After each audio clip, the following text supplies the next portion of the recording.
round d'observation entre les deux formations hier soir à Grimbergen, puisque c'est dans les premières 60 secondes de jeu que survient la première alerte devant le but de Jérémy De Vriend, qui s'impose face au buteur local Jean-François Boumba. Après que Grégory Grisé ait frôlé la transversale 3 minutes plus tard sur cette tentative puissante, la Louvière Centre prend le match en main. Sur une surface de jeu pourtant étriquée et bien trop bosselée, les Louviérois vont très vite trouver l'ouverture via Jordan Henry à la 8e.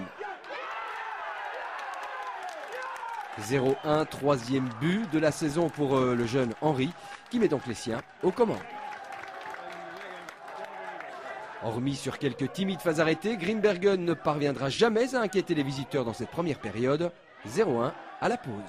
Je crois qu'on maîtrise bien la première mi-temps, on marque un beau but, c'est 0-1 à la mi-temps. Je demande aux joueurs de rester conquérants dans le jeu, conquérants dans les duels.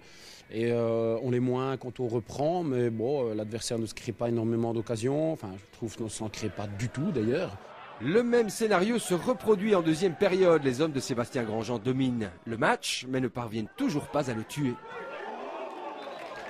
5 minutes après ce tir en drop tenté par Nakache, les Brabançons n'ont pour seule arme que la contre-attaque et à la 59e, Florian Saliaï parvient à égaliser sur cette jolie volée. C'est un but partout. Malgré les montées au jeu des dynamiques louviéroises, Pinto, Sommet et Dangala, la Louvière Centre ne parviendra plus à prendre l'ascendant sur Grimbergen. Pire, à 7 minutes du terme, l'équipe locale profite d'une phase arrêtée pour rafler la mise via Julien P. 2-1, score final et une deuxième défaite de rang pour l'URLC qui coûte très cher.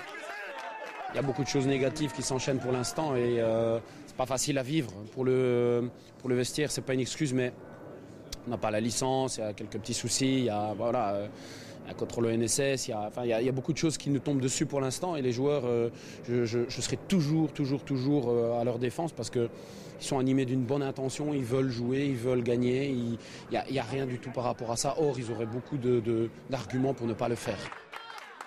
Ouais, il reste 7 matchs maintenant qu'on va enchaîner. Et on va voir, puisqu'apparemment tout le monde peut être battu à tout moment. On verra les résultats des deux adversaires ce soir. Et puis, bon, chaque match sa vérité. Il ne faut pas trop s'en occuper. Mais bon, je crois qu'il y a peut-être un peu de tension qui existe. Mais bon, on verra.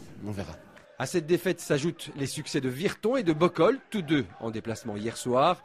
Des leaders qui se détachent au classement général.